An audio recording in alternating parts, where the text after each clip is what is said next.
Stop the binge cycle for good. I'll tell you very briefly a little bit about myself, because you probably have read something that made you want to come here and think that I knew something. So essentially I was a binge eater, exercise bulimic, had lots of problems as a youngster, as many of us do, went to lots of counseling, sorted a lot of stuff out, and now for the last 20 some odd years I've been teaching others around the world how to overcome confused thought processes, different forms of addictions. My area of expertise initially was compulsive eating, overeating, binge eating, whatever you want to call it. But what I learned after a few years of working in that field was actually it doesn't matter what the addictive pattern is, whether it's alcohol or other substances, anorexia, bulimia, overeating. They might manifest a little bit differently, but the underlying triggers are the same. And therefore the solution can be pretty much the same. There's a few tweaks here and there depending on the particular substance of choice, but otherwise it's the same. And so what I've been doing for the last decade or so is kind of expanding the community that I teach to and educate and write for. And that's really what we're doing tonight, is we're talking about kind of all areas of what we would call binging. And so let's maybe start, before we get right into the presentation, with a definition of the word binge. What's really important about the word binge is there is no absolute definition that's going to fit for everybody. What's important, if you are someone who is questioning, do I binge, or if you work with a client or a population of people that you think might be binging, what's really relevant is what the individual thinks about their behavior. So an example that I'll offer often would be somebody who struggles with anorexia, which is an extreme form of restriction around food, the kinds of things we eat, the quantity that we eat. For someone who struggles with that particular issue or coping strategy, which is how I see it, a binge could be an extra cracker or a cracker. That wasn't on the list, that wasn't on the plan, I overdid it, and it creates a crisis.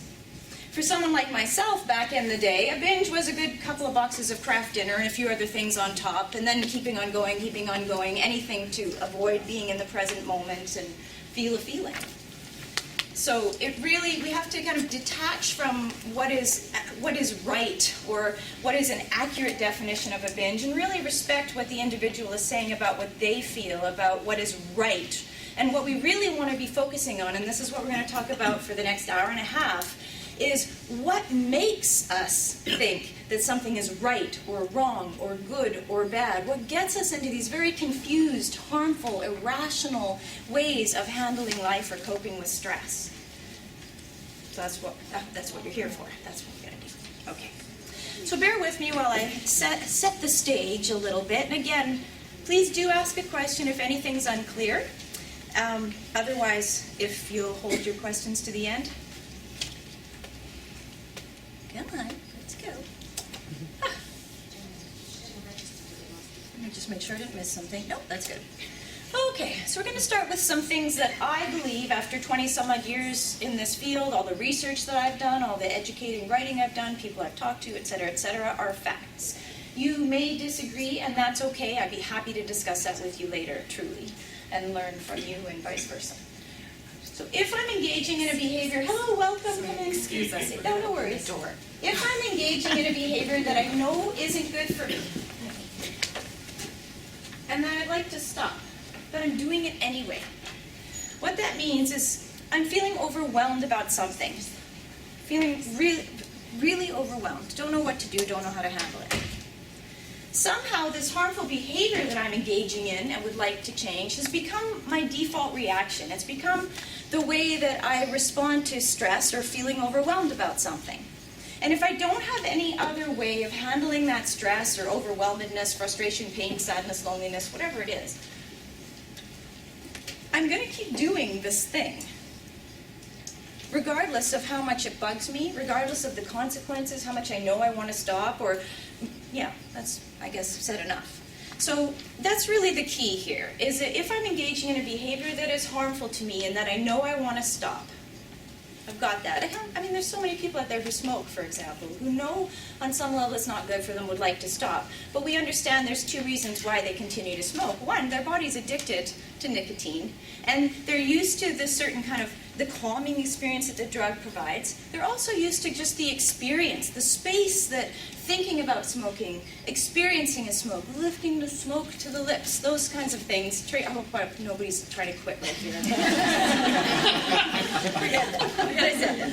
But you know what I mean. We can get hooked into knowing something isn't good for me and doing it anyway. And so that's really what we're here to discuss. Why do we do that? What to do about it?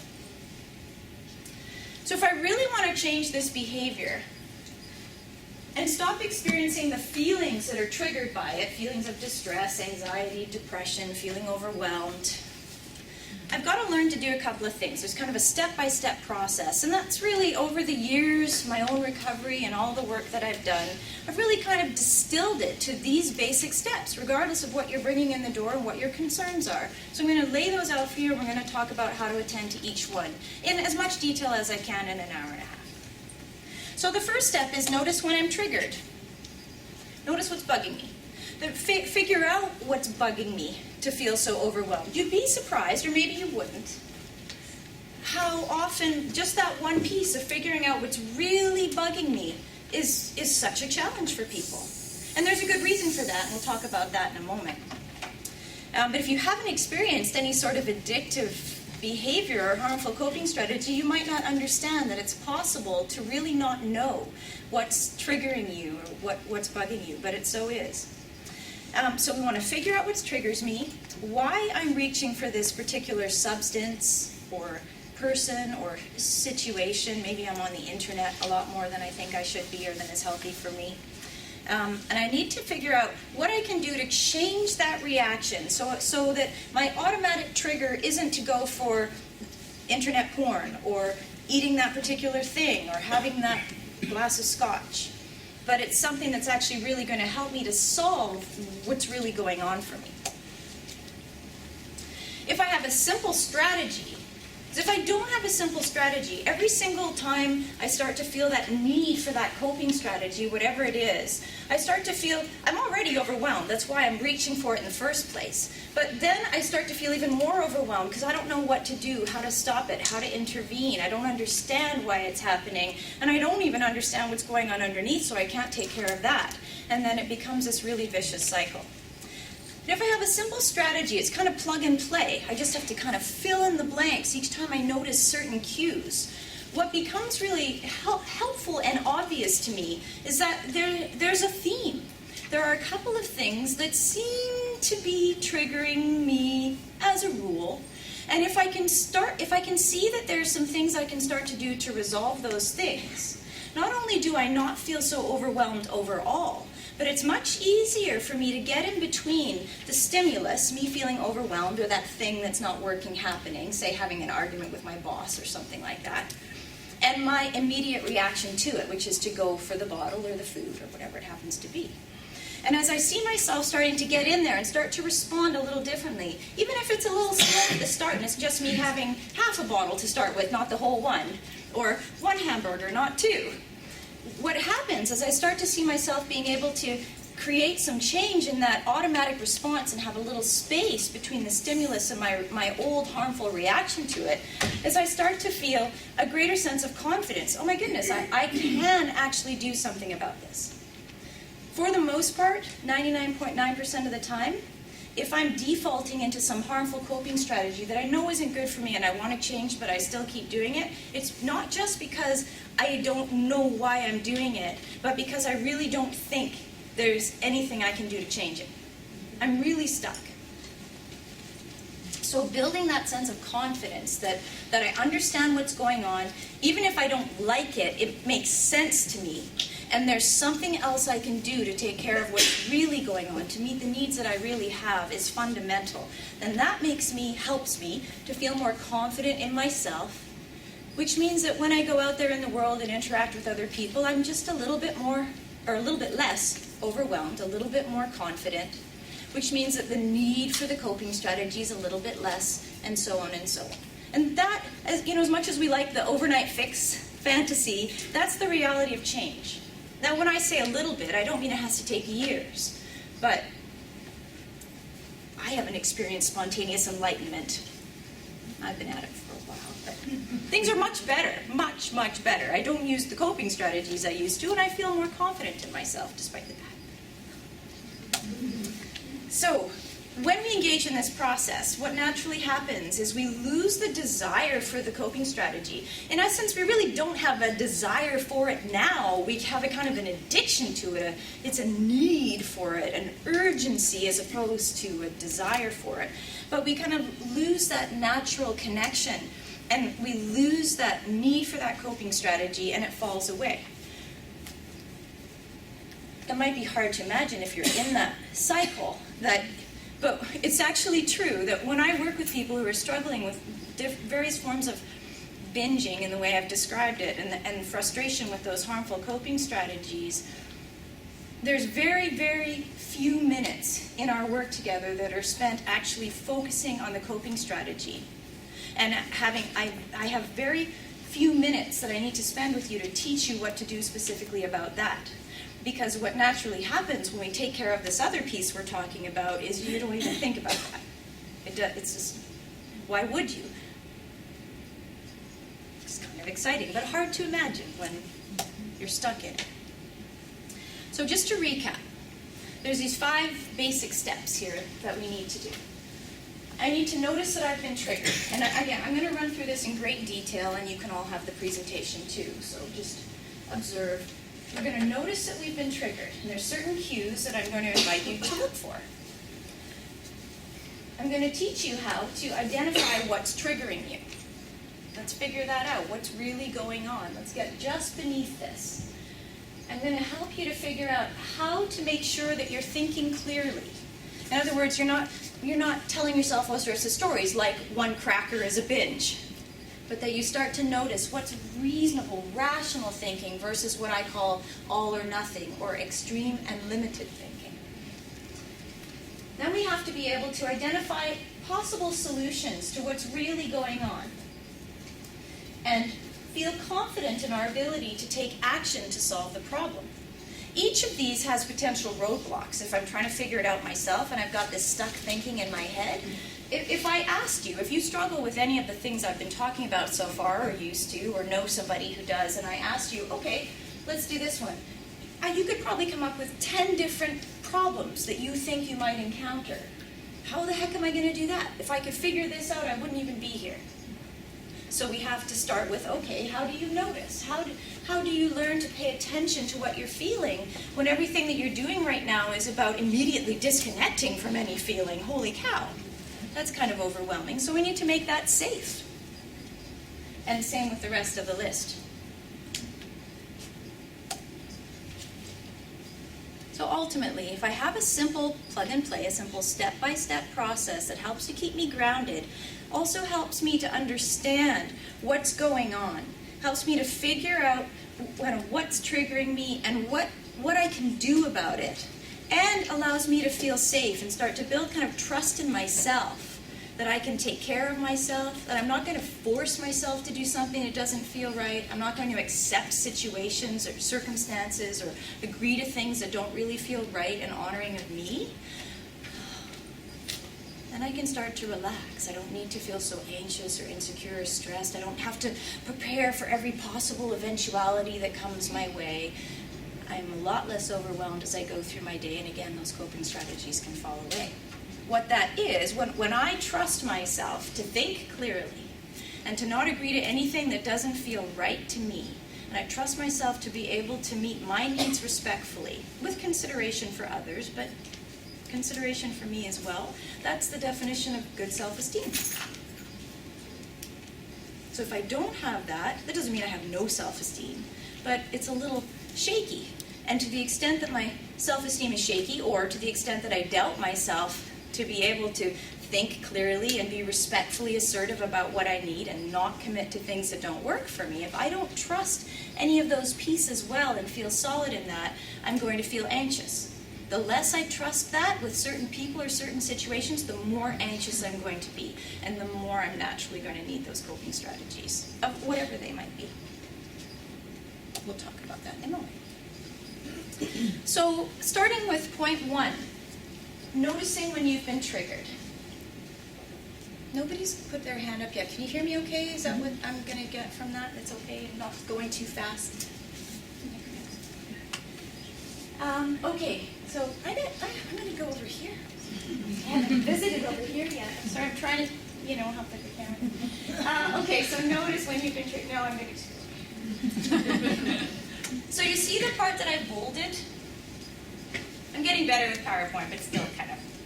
But you see, these things are bolded because they stand out more.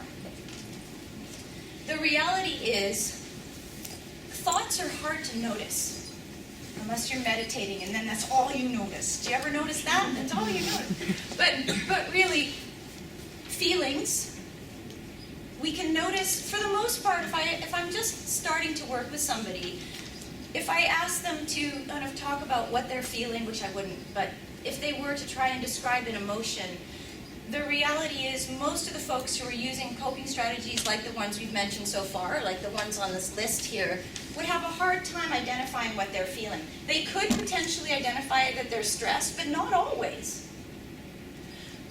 They might resonate with this feeling overwhelmed because there's not a lot of judgment so much about that as there is about anxious or depressed or sad or lonely. But what I found is that if I invite people to notice thoughts right up front, I'm probably never going to see them again.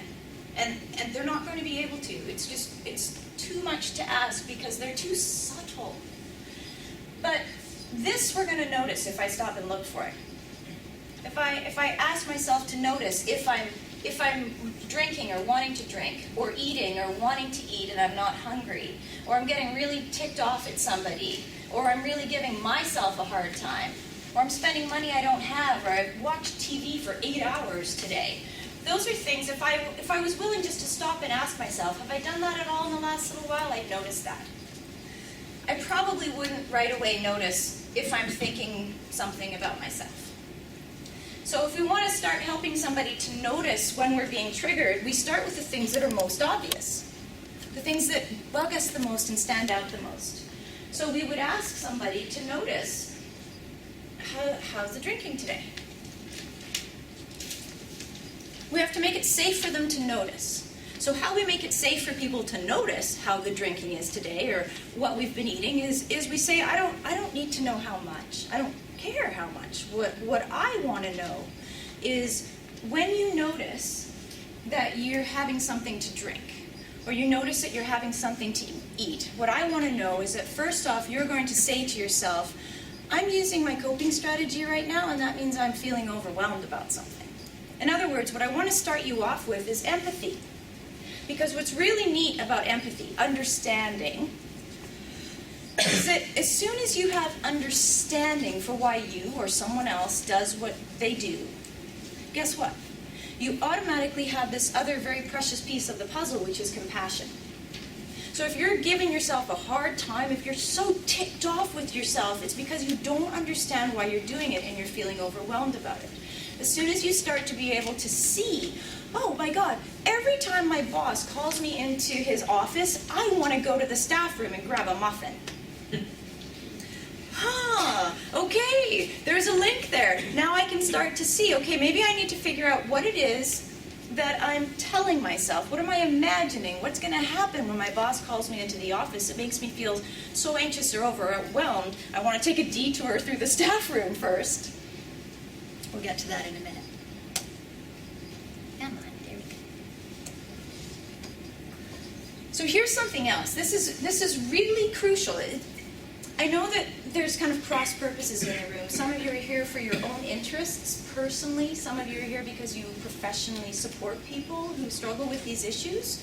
So what I think I'm going to do is I'm actually just going to speak to the folks who are here for your own interests. And then those of you who are here from a professional perspective can maybe get a sense of how we might address that. So if you see that I'm just going to back up a second to show you that slide again.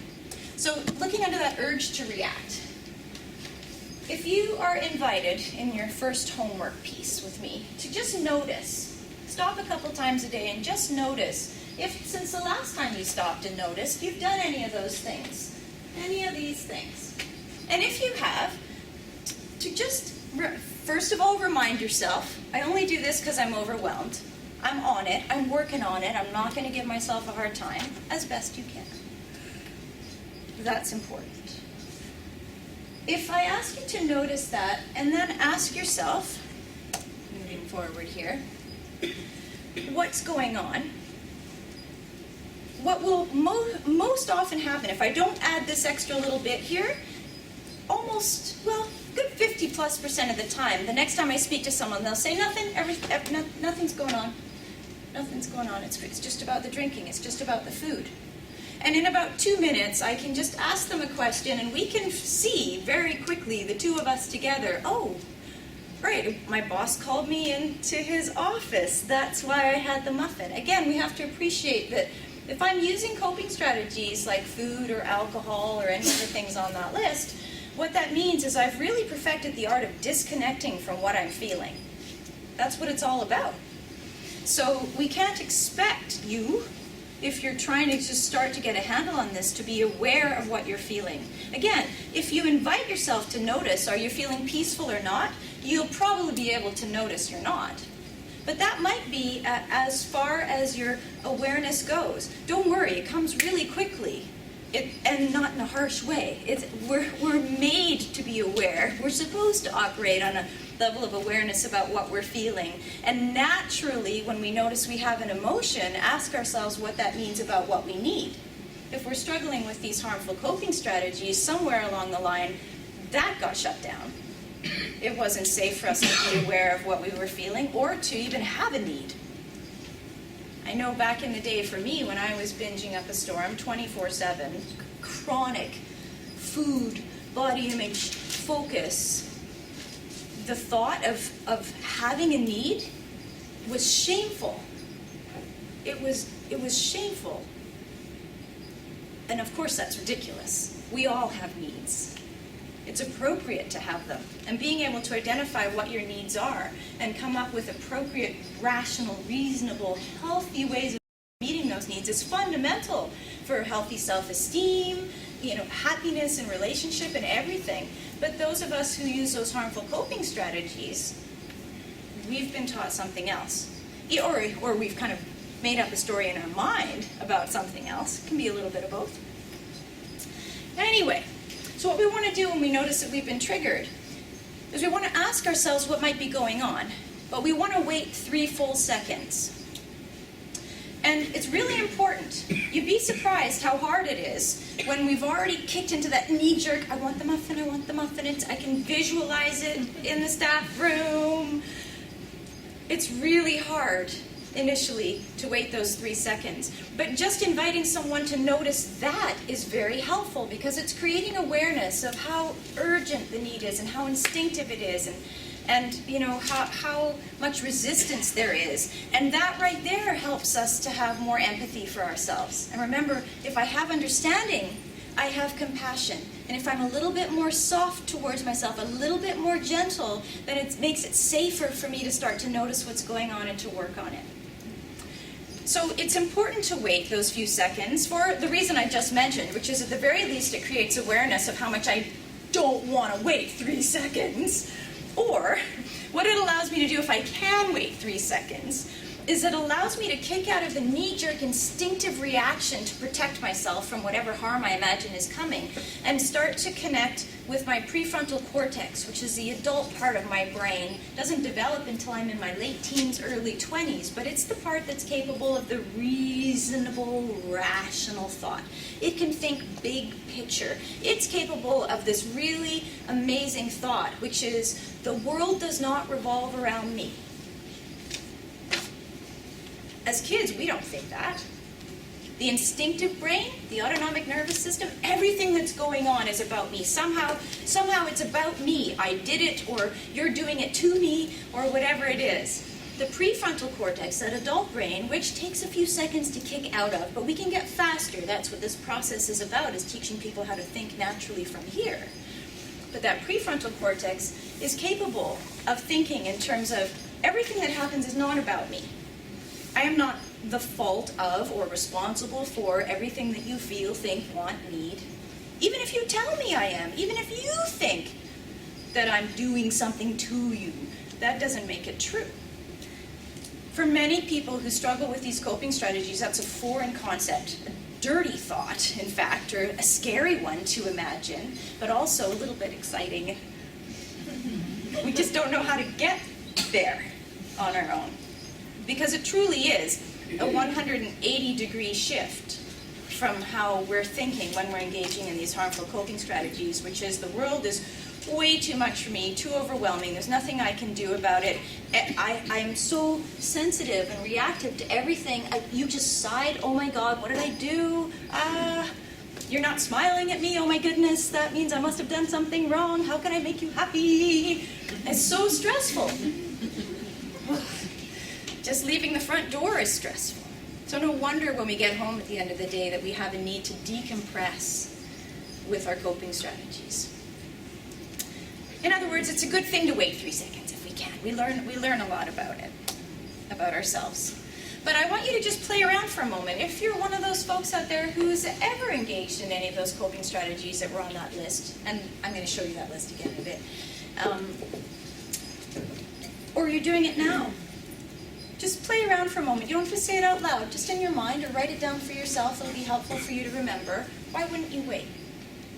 What might you be telling yourself is going to happen if you wait for 3 seconds to have your drink, to have your muffin, to turn on the computer or the TV, to start texting? What's going to happen if I wait 3 seconds?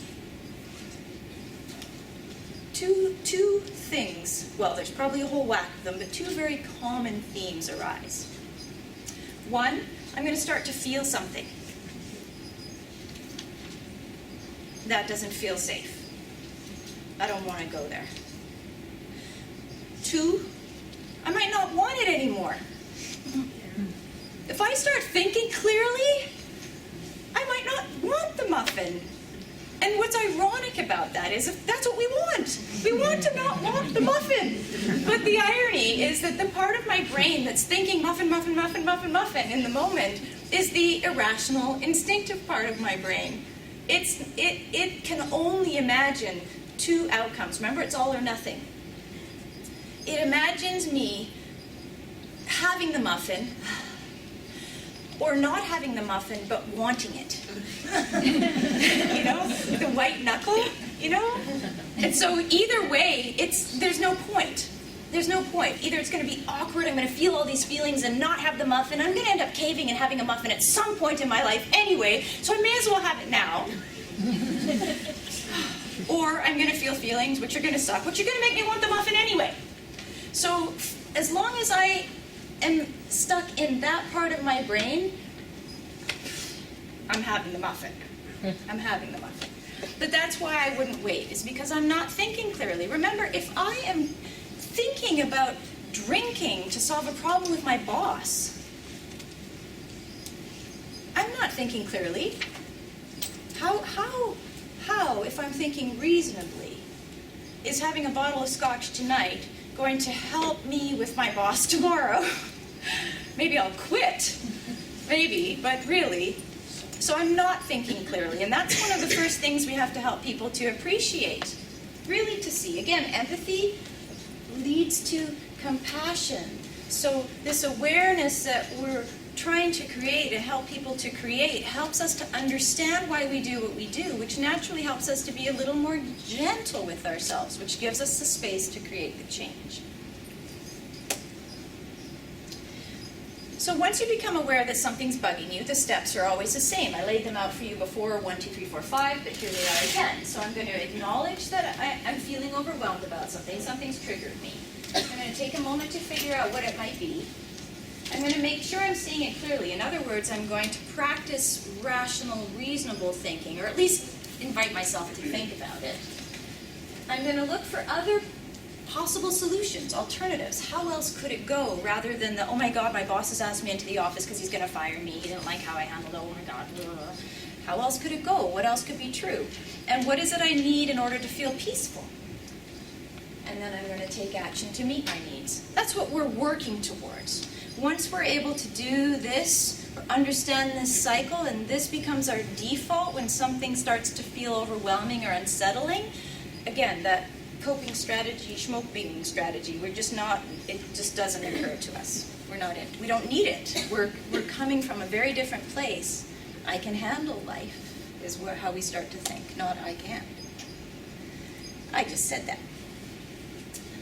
Ultimately, yes, at the bottom there, you may still end up having a drink or some chocolate, which I hope you do.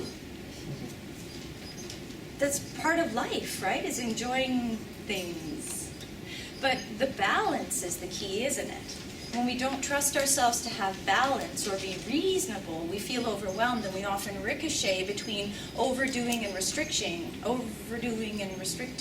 And what we want to do is just know that, yes, I can have a drink, or two, or three, but it's not going to lead to a whole binge tonight and ongoing and lots of negative self-talk and problems in my relationships and whatnot, because I'm not using the alcohol to navigate my emotions or to numb from them. Two other questions you might find helpful when you're trying to decide whether you want to have that muffin or that drink or whatever it is, or hop online again today. Is this choice going to help me get where I want to go or do what I need today? Now, I'll just recap. If I'm stuck in my irrational mind or my all or nothing thinking, I'm not going to ask myself these questions. Are you kidding me? Come on. No. There is no tomorrow. There's just right now and me feeling uncomfortable and not wanting to feel uncomfortable. But once I start that first piece of noticing what's triggering me and starting to be able to see, oh, it's not just about the food, it's not just about the drinking. These are questions that I can start to ask myself with some greater authenticity and comfort, and they're very helpful. How will this choice set me up for the attainment of my long-term goals? Again, if I'm really stuck in that anxious, instinctive thinking, I don't have any long-term goals. I'm just getting through today, maybe paying the rent. That's my long-term goal. So that health, fitness, I don't even feel deserving of that, worthy of taking care of myself. I'm so stuck and overwhelmed with life. But as soon as I start to have a little break in between the stimulus and the response, as soon as I start to understand there's something else going on and maybe there's someone who can help or something I can do about it, I can start to ask myself these questions. And they're very helpful because they help me to think big picture, beyond this moment.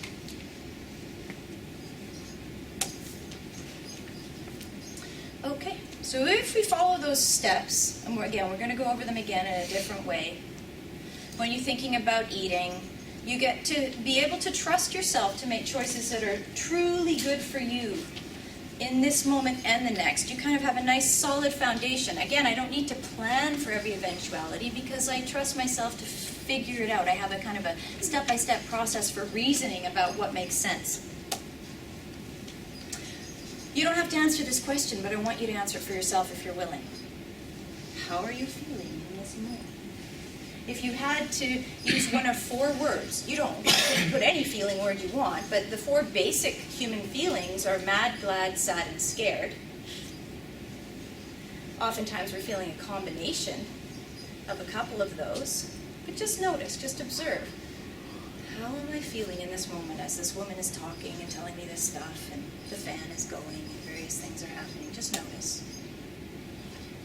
And then just notice your answers to these questions. What did you tell yourself?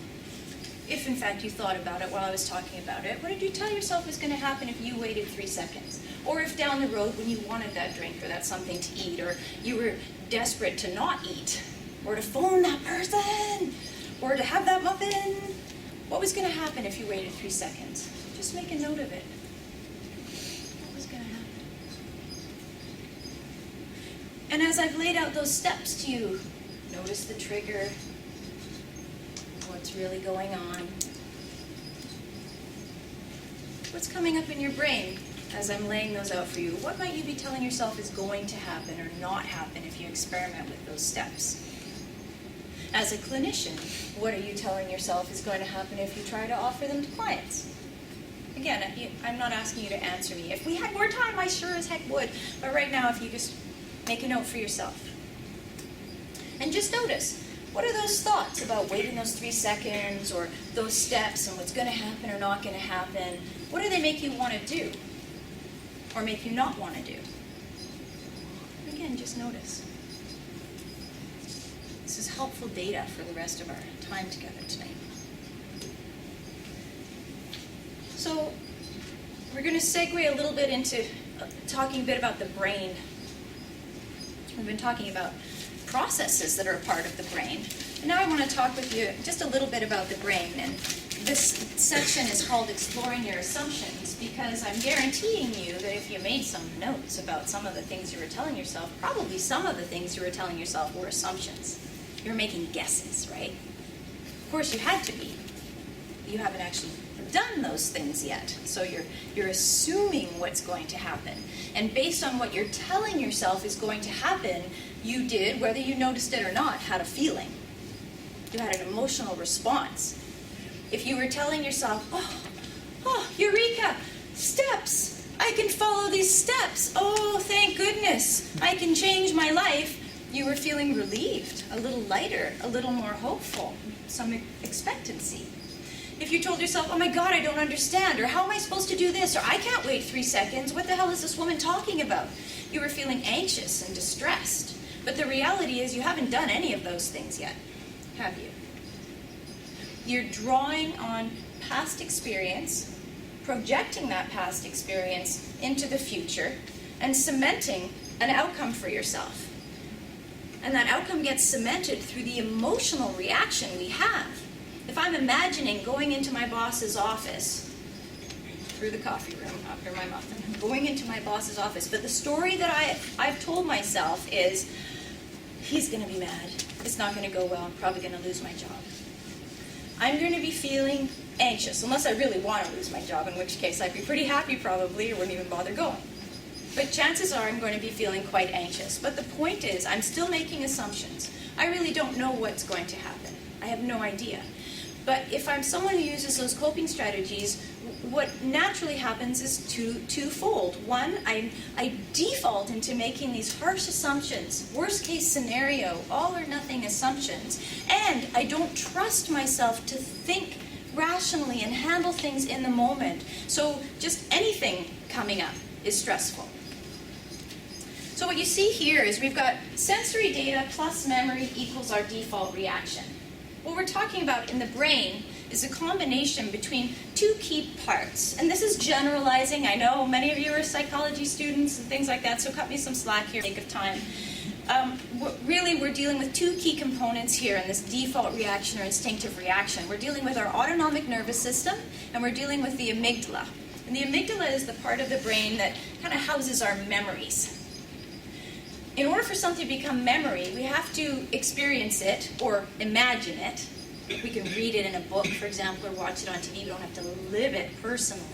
But we have to experience it, then it gets lodged in the memory.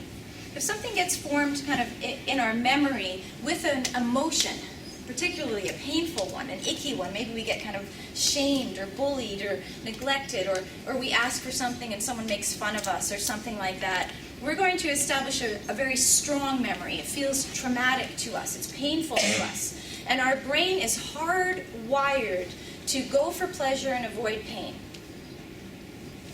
There's a fantastic book by the name, a fellow by the name of Daniel Gilbert. It's called Stumbling on Happiness, or Stumbling Upon Happiness. Stumbling Upon Happiness. Fantastic.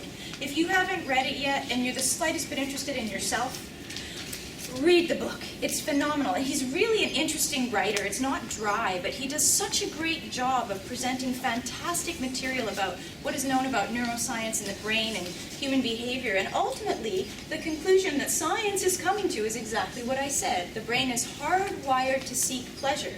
It's just sometimes we get confused about how to go about doing that.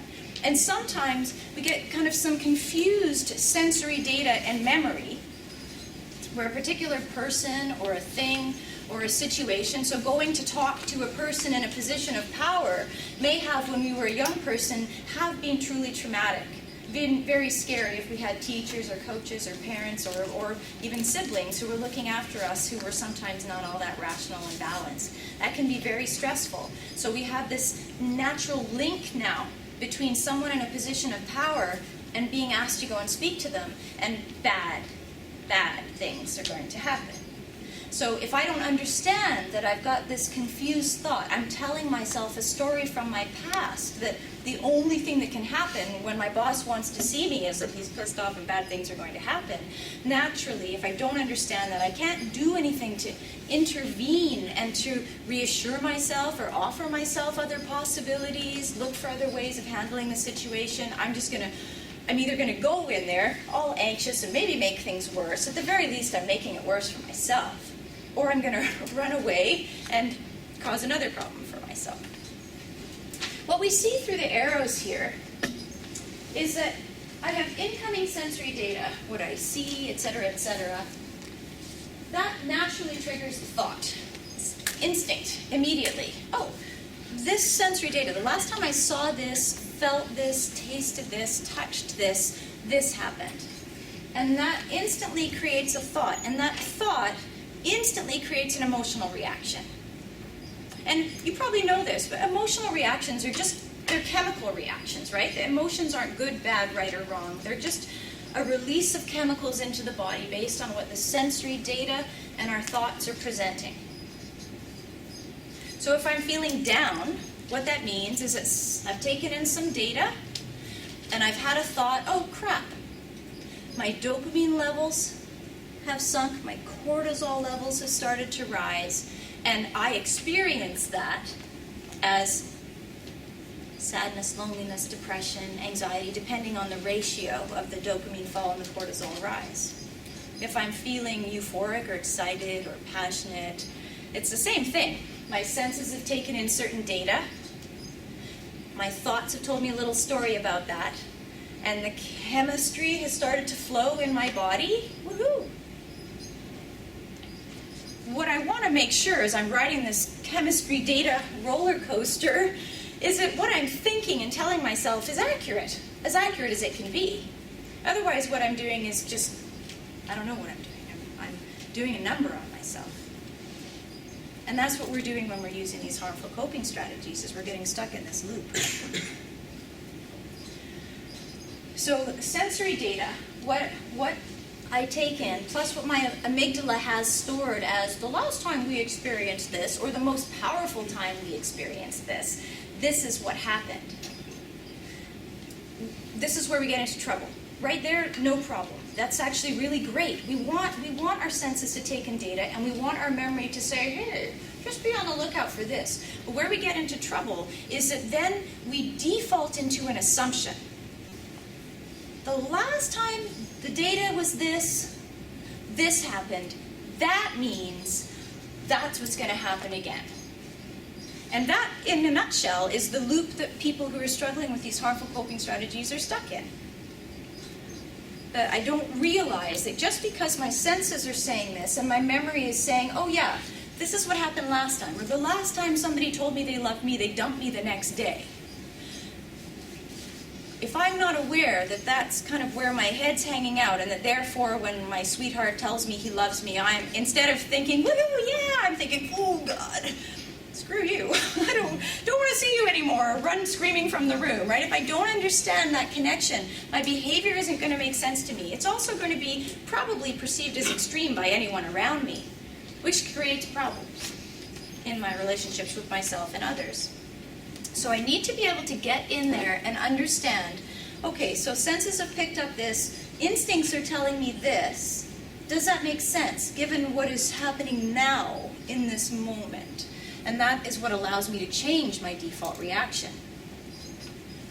So reality, the definition of reality. Now again, we could debate this all night, but just bear with me for the interest of time. Definition of reality are the facts.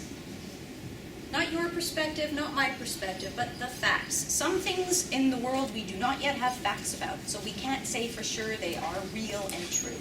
We can have an opinion, we can have a belief, but if we want to be thinking rationally, we need to acknowledge, I don't have a fact about that.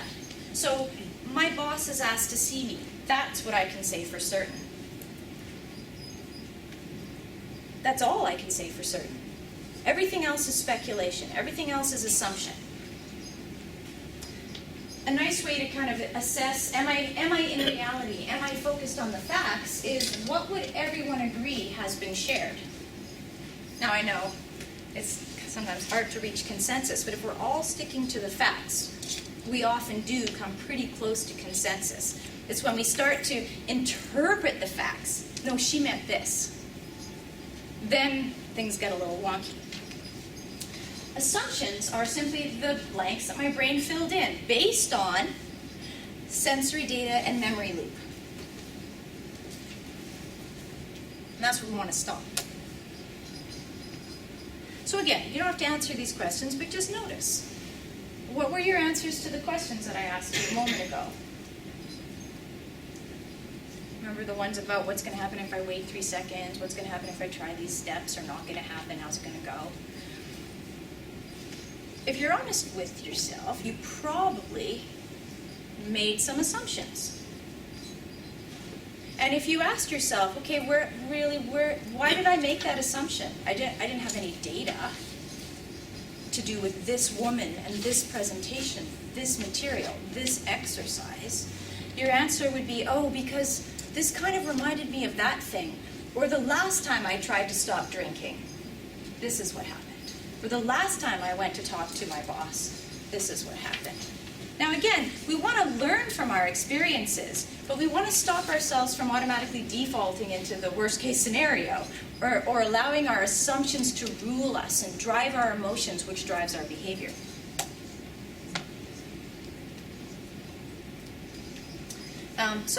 Just an invitation to notice. How did those assumptions influence how you felt and what you wanted to do or not do with this material, with yourself, with your substance of choice? Chances are there was some sense, some emotion, some impetus in some direction to experiment, to run screaming from the room, something like that. And that's going to influence you. Unchecked assumptions, in other words, when we let that sensory data memory loop run without bringing in the prefrontal cortex and really scanning for reason, for fact, they influence how hopeful we feel. They influence whether we're thinking logically in the moment, and whether we're able to start to engage in reasonable, rational effort. So like I said, if I have a conversation with my boss tomorrow morning that I'm a bit concerned about, having my bottle of scotch tonight is not going to help me prepare. It's not going to put me in the best headspace to be grounded, professional. Binging on my 2 boxes of Kraft dinner, among other things, is also not going to help me feel good. It's going to trigger feelings of shame and guilt and ickiness and fatigue and lethargy in my body. It's going to make me more insecure. When we're stuck in assumptions without realizing it, we can't move forward. We can't make change to patterns no matter how much we want to. Because any new thoughts, like, try waiting 3 seconds, or let's run through these 5 steps whenever we want to use a coping strategy, they get filtered through the old loop. Oh, you know, last time I tried to change this behavior, it didn't work, so nothing will. No wonder we're so stuck. No wonder we're so stuck. Or we do the opposite. We move forward assuming the expectations are reasonable and everybody thinks that way and everybody is going to agree and it's going to work out just fine, and then it doesn't.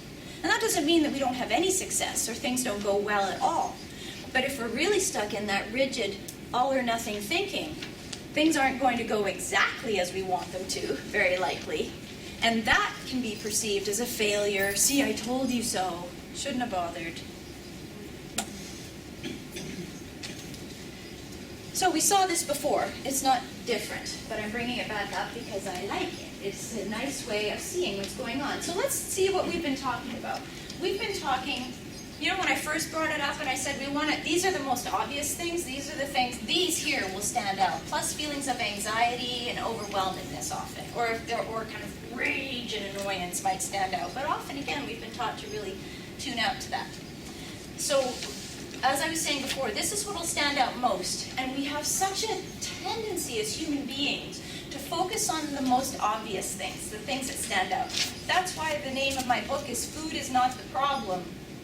Deal with what is, because so often when people start trying to work on the problem with food, they're working on it from a nutritional or dietary perspective, and it's important to have good nutrition and to understand what your body needs to be well.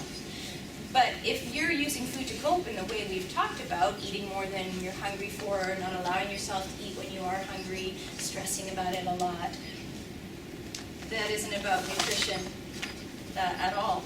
That's about that sensory data memory loop thing. So the more we focus on this and get frustrated on this and try to fix this, the more frustrated we're going to become, and the more proof we're going to have for that amygdala, that memory part of our brain, that I give up. I can't do it. Something wrong with me. But if we get what we're talking about here and we see, okay, wait a second. It starts here. It starts with my senses taking in some data. This is all good. This is neutral. This is just is. This is life. I hear something. I see something. Someone seems upset. I smell something, etc., etc. If I can start to see that what happens when this just basic life data comes in is that I immediately go into one or a combination of these stories, or you probably have your own in there somewhere, but this is a fairly common list. This means X. The only thing that this data can mean is this. That's an assumption. There's lots of things it can mean. Oh, something bad's going to happen. Whatever it is, I can't do it. It's not going to go well. It's going to take too long. Why even bother? Not going to happen for me. Now, if my thoughts are intrinsically linked to my emotions, because my thoughts trigger the chemical cascade that we call a feeling, which then stimulates the behavioral response. And this is what I think when my senses take in certain data, or pretty much any data. That's what I'm going to be feeling. Some combination of this. Ultimately, probably just that. And that feeling is going to be so distressing. I'm going to need what we call a coping strategy. The definition of a coping strategy is any thought or feeling or behavior that allows me to be in an uncomfortable situation without being aware of how uncomfortable I am. Any thought, feeling, or behavior that allows me to be uncomfortable without being aware of how uncomfortable I am. That's why we call these coping strategies. They detach me from the moment. They give me something else to focus on so I don't have to be thinking about my boss tomorrow. I can be beating myself up for how much I'm eating tonight, or numbing and soothing myself with my Kraft dinner. If I want to change that, though, I need some help to figure out how to see this connection. Something's just happened. I've just been stimulated. Some sensory data has come in and my brain has gone here. And that's why I'm suddenly feeling so anxious. And that's why suddenly that muffin is sounding really, really, really good. If I can start to see that connection, my mind naturally, my prefrontal cortex is capable of reasoning. And remember, the mind is hardwired to make us happy. The only reason we're doing this is because it's the best we know. We don't understand how to get back a few steps and figure out what's really going on, so we're just doing our best. But if my mind is hardwired to help me to feel happy and safe and at peace, and I can start to see, so if I actually learn how to notice when I'm thinking that way, and I start to shift those assumptions and start to think more rationally, and start to actually stay attached to the fact and not the old default memory loop, I could change how I'm feeling. And that would naturally change my need for those behaviors. It would, it does, it will. So Key point. There's a big difference between what stands out most and what the real problem is. Just think of a toddler. My son is 13 now, but I can remember a few grocery store tantrums. It would have been really easy if I didn't understand this for me to think, he's the problem. He's on the floor in the grocery store freaking out. I could easily, and that didn't happen too often for the record, but once or twice, I could easily make it about him. But the reality was, I understood this, and it was clear to me, oh yeah, it's nap time. That was a no-brainer. That was not very smart for me to take him out grocery shopping at nap time. So then I was able to respond appropriately. Get down on the floor with him, soothe him, forget the groceries, go home, have nap, come back.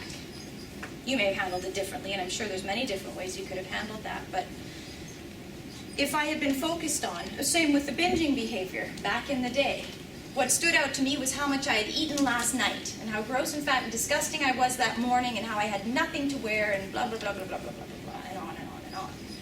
That's what stood out. But was that the problem? No. The problem was I was lonely, I was scared, I was sad, I was insecure, I was kind of messed up, I had some work to do on myself. That's what my problem was. But because I was focusing on the food, I could never figure that stuff out. Because it was always just, okay, just don't eat this today. Don't eat anything today. Like, that makes sense. But in some way, when we're not thinking clearly, it does. So again, thinking about those questions that I asked you a little while ago. What's going to happen if I wait 3 seconds? How do you feel when you think about using those things? Just think about what you told yourself, what your answers were, and what might have got in the way of you feeling hopeful or trusting that you could move forward and change these things with confidence. Chances are it was something to do with that loop we're talking about. Or what were you imagining that made yourself feel hopeful? Also going to be an assumption. That's what's going on. If I'm feeling feelings like this, it's because this is going on.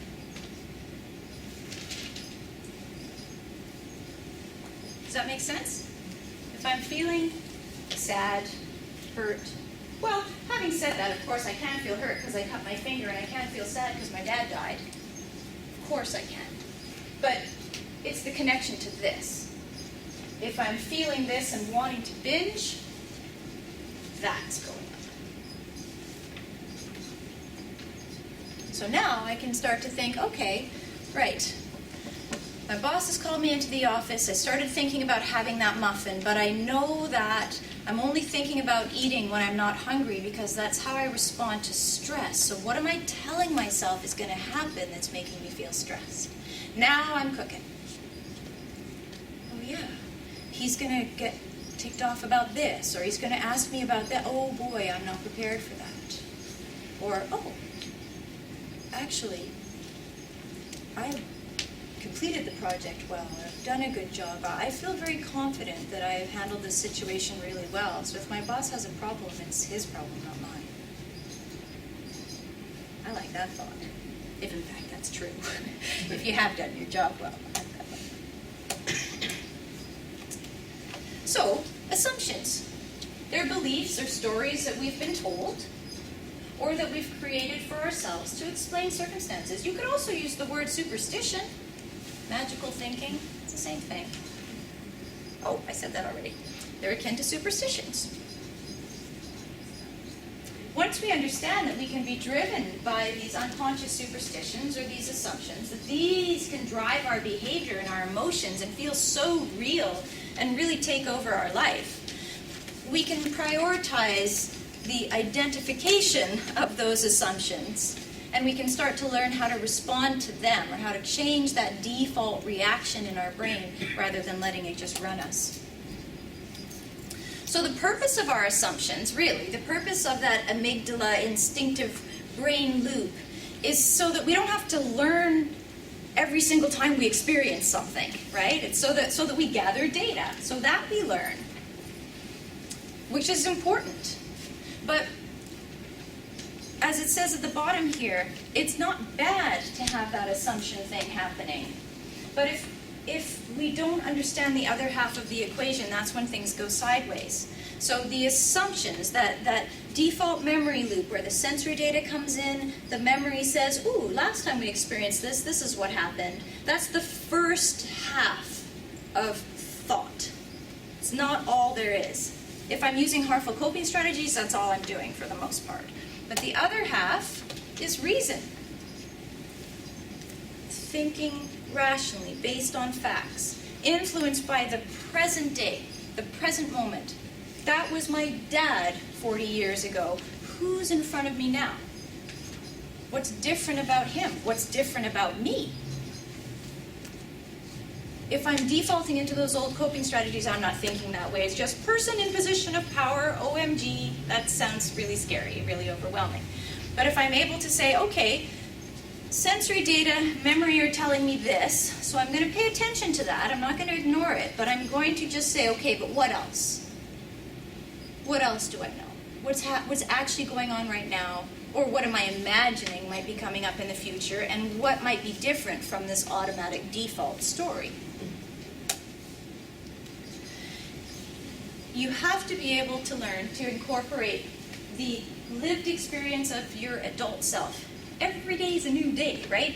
Every day we have the potential to behave differently, respond differently, experience new and different things, but not if we're stuck in that default memory loop. It just feels like it says here, we're not living, we're just reacting to the past. And no wonder we feel so overwhelmed and stuck. No wonder there's so much anxiety medication and antidepressant medication, because people are thinking that there must be something wrong with them for feeling the way they're feeling. Well, no, not really. You're just a little stuck in your thinking. You've got a little confused reasoning about why you're feeling the way that you are and what to do about it. Again, with all due respect, it's not across the board. I know some people do need medication, and that can be a sensitive issue. But oftentimes, just learning how to identify this loop and teaching ourselves how to think clearly in the moment and think big picture creates such a shift, that chronic tension, I call it the permeating level of anxiety, or PLA. It's this chronic anxiety, discomfort, disease that so many people walk around with. As soon as I start to understand this loop a little bit better, and I start to, before I take action, ask myself or run through those 5 steps we talked about, that tension releases.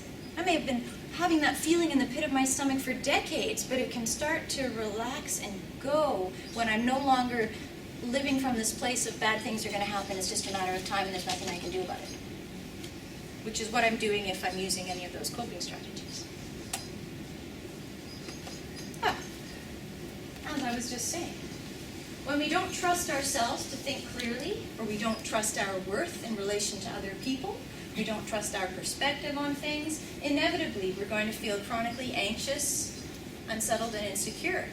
We're going to feel like everyone else has it going on. I used to feel, and some of you will relate, I used to feel like there was a class on how to be a functional human, or how to live in the world, or how to figure out relationships. I mean, I guess there is nowadays, but I used to feel like there was this knowledge every other human being on the planet had but me.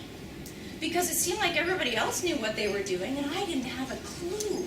And I was walking around so stressed and so anxious and so insecure, and everybody else seemed to be okay. Of course, now I realize that, no, they weren't, for the most part, all that feeling okay and confident and secure themselves. Not that that makes me happy, but at least I don't feel so crazy. But there is no class. There is no right way to be. There's just how I'm feeling in this moment, and what that means about how I'm thinking. And if my thinking is sound, then I want to take appropriate response, appropriate action in that moment if I don't like this feeling. If I'm feeling anxious, and I'm not a fan of that feeling, I don't want to feel it, going to have the muffin isn't going to help me. Well, actually, that's not true, is it? Because what's going to happen when I have that muffin, because it's processed carb and refined sugar, is I'm actually going to, what's the word? what's the word, synthetically alter my dopamine levels. Processed carbohydrate, refined sugar, dairy products, fats. Those directly influence my dopamine levels and make me feel better. Problem is they don't last very long and they have this nasty side effect of making me overweight or unhealthy, right? Problems with my heart or blood pressure or whatever it is. But that's why I get drawn to that. Same with the alcohol. Alcohol affects my brain chemistry. That's why I like that. I like that. So if I don't need to artificially adjust my brain chemistry, though, because I'm not doing a number on myself with this default loop, it's pretty easy to not go there. So just to recap about assumptions, they're beliefs or stories that we've been told or have created for ourselves to explain a circumstance, trying to make sense of the world around us. What a healthy, functional thing to do, to try to make sense of what's going on.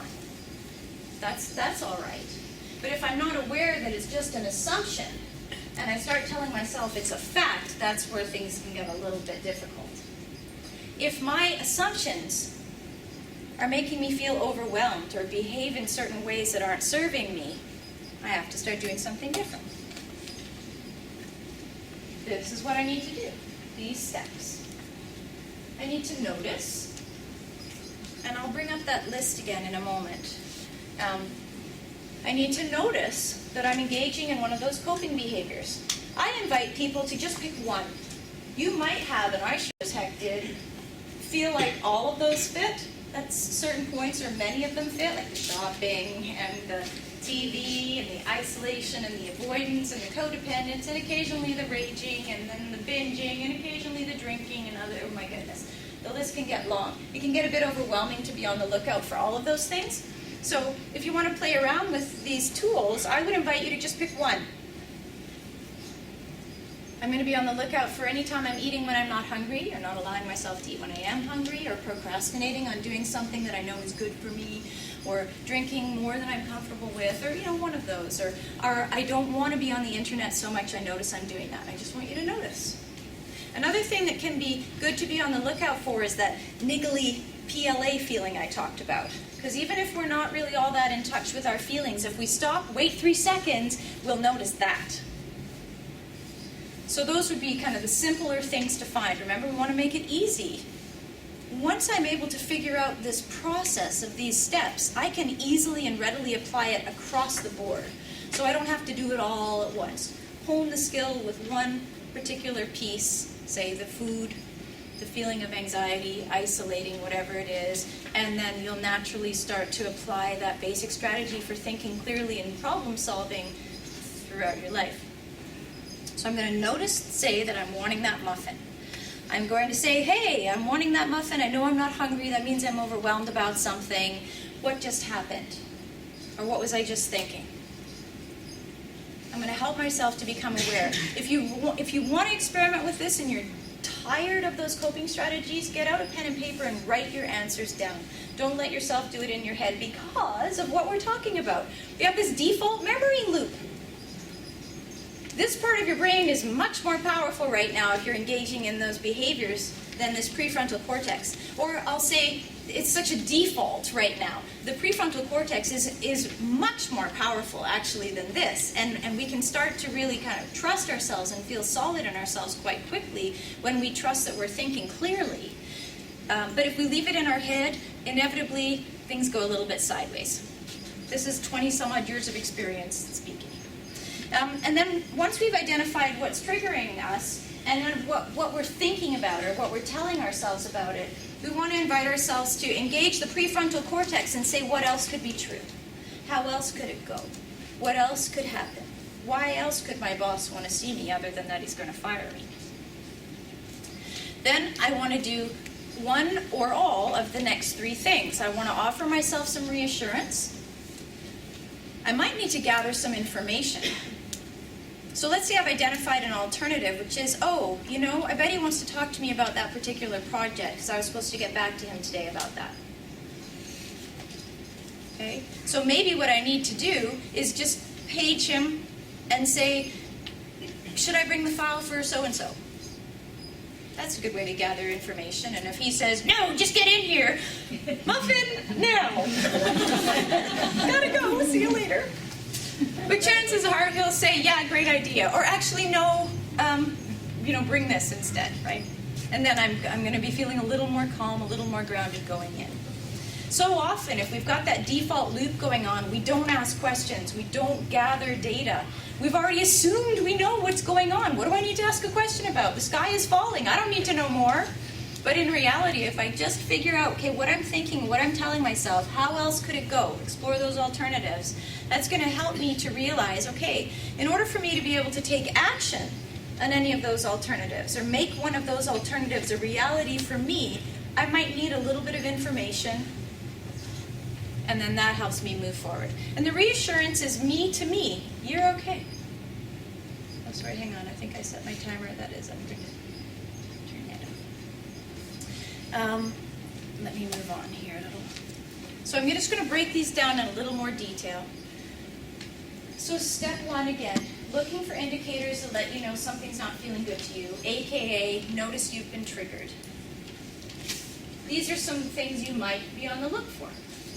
Wanting to eat when you're not hungry, not allowing food when you are, focusing on externally created right-wrong amounts of things I should eat, like cracker example, rather than on how your body feels and what you need for that particular day. This is why diets don't work. I mean, there's many reasons. That's a whole other conversation, maybe another time. I'll come back and talk to you about that. But really, what my body needs today is different from yesterday, and it'll be different from tomorrow. Not hugely, hopefully, but somewhat, depending on what time I went to bed, how much energy I expended yesterday versus today, what I need to be able to do. There's so many variables that happen day to day, moment to moment, that if I start getting rigid about how much I can eat, when I can have it, and what makes me right and wrong, good and bad, in the context of that, I am doomed. It's not going to go well, and that's why diets typically lead to disordered eating. If I'm feeling compelled to drink or smoke, and this is, again, only if I don't want to. I don't have a problem with you drinking or smoking. If you're happy, if you're liking it, it's not causing you stress or guilt or shame or whatever, enjoy. But if it's bugging you, then you'd want to be on the lookout for it. Feeling that niggly, anxious feeling annoyed or irritated, wanting to reach out to someone who hasn't been able to meet your needs consistently, maybe mom isn't really the best listener, but for some reason you keep calling her when you have a problem, and then you feel so frustrated, and maybe we want to not be doing that and just noticing. So here's where we identify the trigger. So I've just noticed that I'm feeling triggered because, say, I want my muffin. What actually just happened? So let's stay in reality here for a moment. What actually just happened was my boss called and said he wanted to see me. Okay. That in and of itself is neutral, isn't it, really, if I'm honest with myself? As much as my mind started to whir, the emotional cascade is happening, if I'm honest, I don't know anything about why he's wanting to see me. Overall, if he's a reasonable guy, I should be pretty neutral. If I'm not feeling neutral, that means I'm telling myself, I've gone into my assumptions here. Something is absolutely going to happen, not good, not good. Asking yourself this question is key, because as I say here in my little rambling statement, this question immediately exposes any assumptions that you've made, and therefore it frees you to focus on the reality, which 99.9%, this isn't, I haven't studied this exactly, but most of the time is my point, a vast, vast, vast majority of the time. The actual reality of what's going on and what needs to happen is going to be far more simple and manageable, far more reasonable and rational than the old automatic worst-case scenario default loop.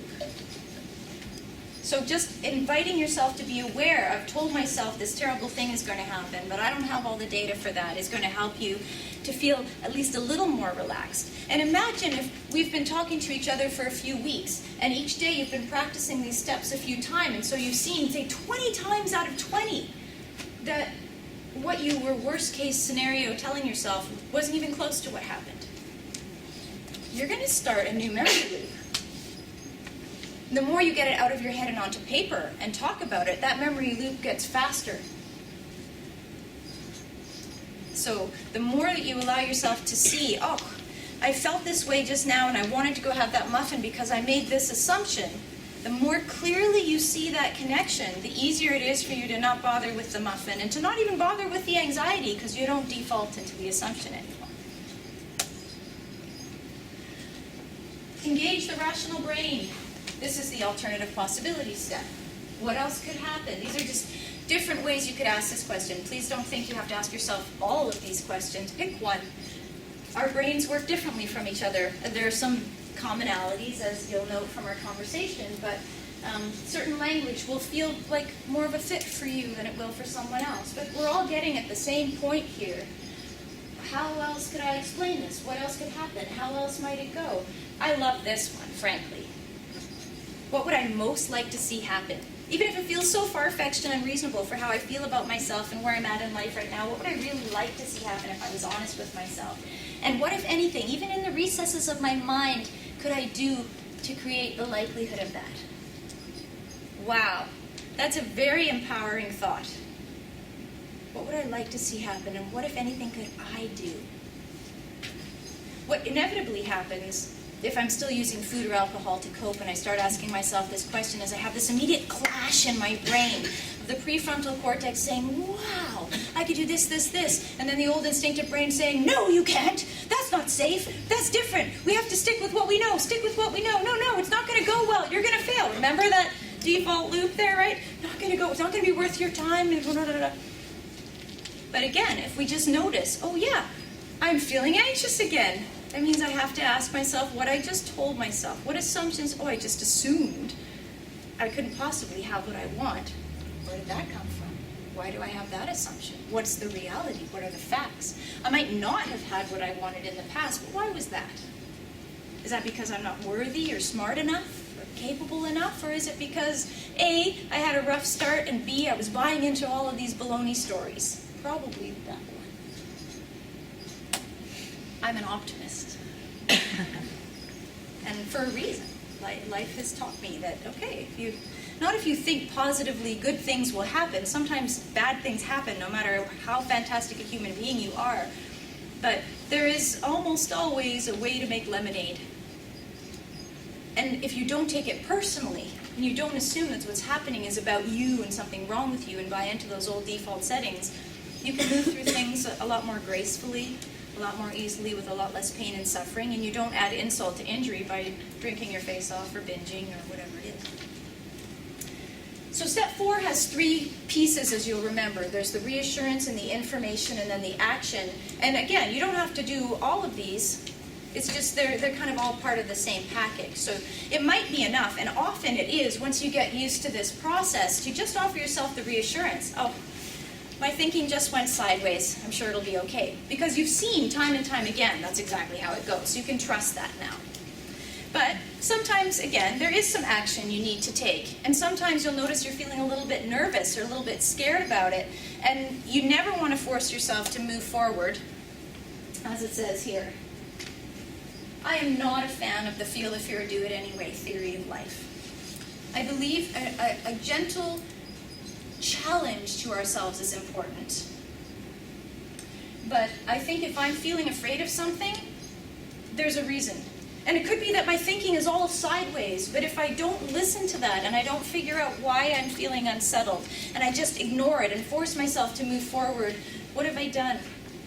I've not learned anything about me. I haven't helped myself to feel more relaxed. In fact, what I've done is reinforce that I can't trust myself to pay attention to how I'm feeling. Maybe I've even reinforced the belief that it's not possible to feel peaceful. Not true. So it's very important, if I'm inviting myself to take a certain action, what would I like to see happen, what would be my ideal outcome, that I make sure that I'm feeling peaceful about it. It feels right before I take that action. Otherwise, I'm just perpetuating this confused cycle. And then some action is necessary to cement this memory. We can think till the cows come home, but if I don't actually see a behavioral difference, the amygdala isn't going to register it in the same way. And I have to see that behavioral change a few times. 3 to 5 times is the magic number, 3 to 5 times. any new setting, any new behavior, any new thing 3 to 5 times to feel comfortable with it. So if you've gone out on one date with that guy and it went pretty well, but you're not sure, 2 or 3 more, unless something really crazy happens. Or if you like something really crazy, then, of course, you'll keep going, but, 3 to 5 times. Keep that in mind. So it's the same with this, right? I need to experiment. I can't expect myself to feel comfortable with things that are new. Of course not. I'm going to naturally have a certain level of uncertainty with things that are new. But if my uncertainty feels like anxiety and my default memory loop automatically assumes something bad is happening if I feel anxious, then any new thing feels bad or wrong. So remember, 3 to 5 times, as long as it's not feeling abusive. Okay? I think we're almost done here, which is good because my fairy's going to leave it up. Whew, okay, so my invitation to you, if you want to experiment with this stuff, stop 2 to 3 times a day. Take a breath. See if you can just 3 seconds, that's all it takes. To shift out of the instinct into a little bit more rational thinking. And ask yourself, am I feeling peaceful? If the answer is anything other than yes, invite yourself to at least ask yourself the first question of that list of 5. What might be triggering me?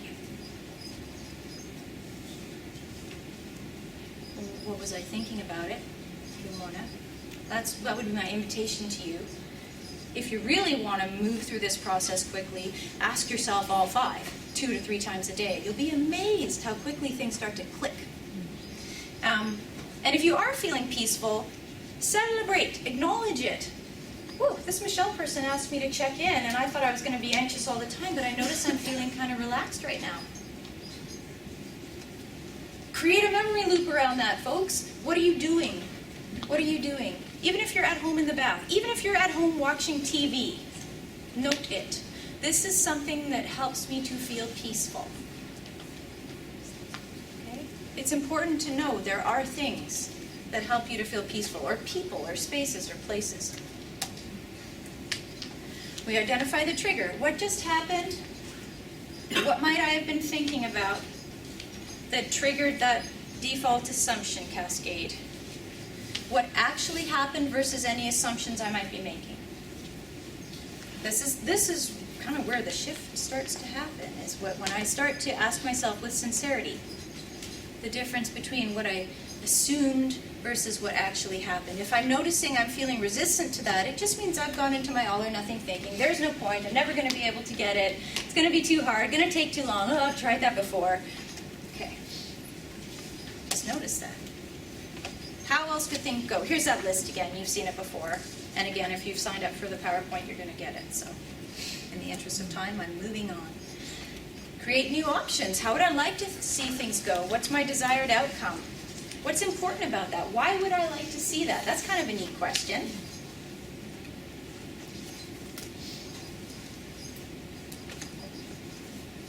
When you start to see how that confused thinking is influencing the choices you're making about your behavior, it's really been standing out and frustrating you, and you start to see what's really at the root of it, that sensory data memory loop and the automatic default thinking, it becomes a lot easier for you to solve the addiction, the binging, the behavioral problem, because now you're actually taking care of it at the root and not just trying to not go to the liquor store today.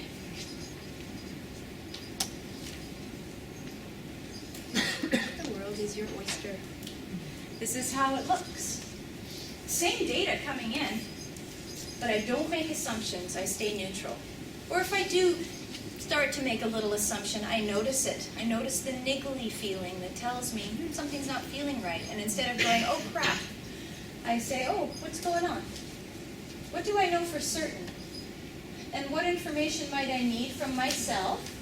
Sometimes the information I need from myself is, sweetie, I'm not going to agree to anything that doesn't feel right to me. So if I can't get the data I need to feel okay about this, we're not doing it. Sometimes that's what I need from myself.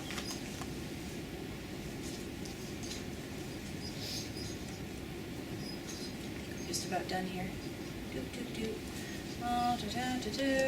Okay, I've got like 60 seconds. So let's see here. Think big picture. That's kind of the point here. Right, so we've kind of done this already.